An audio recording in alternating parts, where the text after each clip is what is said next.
आप देख रहे हैं ग्लोबल इंडिया टीवी। पर्यावरण माफिया पहुंचा रहे हैं पर्यावरण को नुकसान। दिन दहाड़े की जा रही है हरे वृक्षों की खुलेआम कटाई। प्रदेश सरकार की मंशा पर लगा रहे पलीता। एक तरफ तो लगातार किया जा रहा वृक्षारोपण, दूसरी तरफ हरे वृक्षों की कटाई। प्रदेश सरकार द्वारा पर्यावरण को बचाने के लिए, हरियाली को बढ़ावा देने के लिए नित्य नई नई योजना बनाई जा रही है। करोड़ों रुपए खर्च कर वृक्षारोपण करवाया जा रहा है। स्वयं प्रदेश के मुखिया शिवराज सिंह चौहान पौधे लगाकर उसकी देखभाल करते हैं। हरियाली महोत्सव मनाया जाता है। कई सामाजिक संस्थाएं, शासकीय विभाग, राजनीतिक दलों द्वारा वृक्षारोपण किया जाता है। फोटो खिंचवाकर अखबारों और सोशल मीडिया पर महिमा मंडन किया जाता है। अभी भी शासन प्रशासन द्वारा जोरों शोरों से वृक्षारोपण किया जा रहा है, लेकिन कुछ लोगों को यह रास नहीं आ रहा और अपने निजी स्वार्थ के चलते प्रदेश सरकार की मंशाओं पर पानी फेरते हुए पर्यावरण माफियाओं का काम कर रहे हैं। हरे भरे वृक्ष को बिना अनुमति के अवैध रूप से काट रहे हैं। ऐसा ही एक मामला बड़नगर के रुनीजा रोड पर स्थित लाठी जी के कारखाने से नाम से स्थित जगह के सामने आया, जहां पर खड़े लिप्टिस के हरे वृक्षों को काट दिया गया। आश्चर्य की बात तो यह कि जिस स्थान पर यह हरे वृक्ष काटे गए वो स्थान तहसील कार्यालय से कुछ ही दूरी पर है, मुख्य मार्ग से सटा हुआ है। इसके बाद भी किसी की नजर उस पर नहीं पड़ी। जब इस बारे में हमारे प्रतिनिधि द्वारा तहसीलदार सुरेश नागर से बात की गई तो उनका कहना था कि आपके द्वारा मुझे ये जानकारी मिली है। मैं अभी राजस्व निरीक्षक और कस्बा पटवारी को मौके पर भेजता हूं और यदि किसी प्रकार से अवैध रूप से वृक्षों की कटाई हुई है तो मौका पंचनामा बनाकर विधिवत कार्रवाई की जाएगी। यहां सवाल यह उठता है कि रहवासी क्षेत्र में सड़क के पास वृक्षों की कटाई होती है और विद्युत मंडल द्वारा विद्युत सप्लाई रोकी जाती है, लेकिन प्रशासनिक हलके को इसकी जानकारी नहीं होना समझ से परे है। अब देखना यह होगा कि प्रशासन इन पर्यावरण माफियाओं पर किसी प्रकार की कार्रवाई करता है या कार्रवाई के नाम पर लीपापोती की जाती है।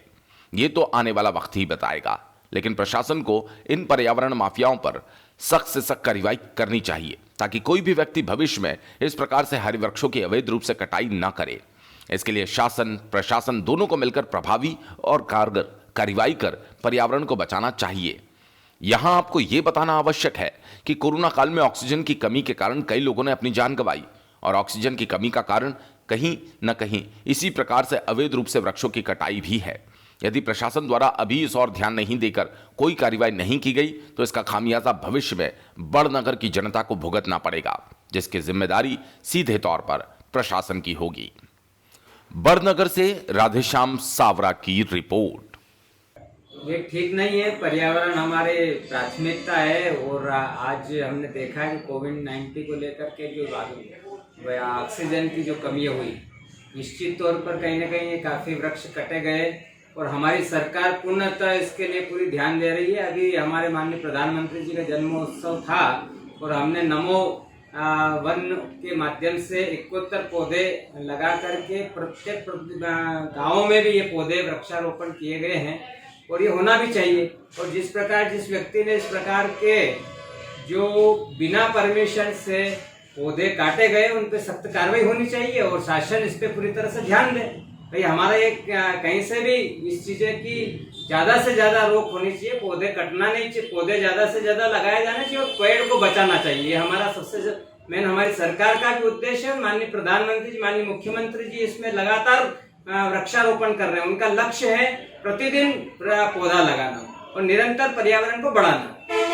ऐसे में जहाँ मुख्यमंत्री जी खुद पौधे लगाने के लिए आतुर हैं और खुद पौधारोपण करते हैं और बीजेपी सरकार भी लगातार कहीं न कहीं हरियाली को लेकर सजगता बरत रही है और वृक्षारोपण कर रही है। ऐसे में जो वृक्ष यहाँ बड़नगर में काटे गए हैं, इस पे आप बीजेपी के पदाधिकारी होने के नाते क्या कार्रवाई करवाएंगे और क्या आपकी रणनीति रहेगी? मैं प्रशासक से भी यही आग्रह करता हूं कि इस प्रकार की तुरंत कठोर से कठोर कार्रवाई हो और जिस व्यक्ति ने परमिशन नहीं ली है उस व्यक्ति को जांच में लिया जाए और तुरंत उसके ऊपर कार्रवाई की जाए। रुनिया रोड पर किसी को झाड़ काटने की अनुमति दी गई है क्या?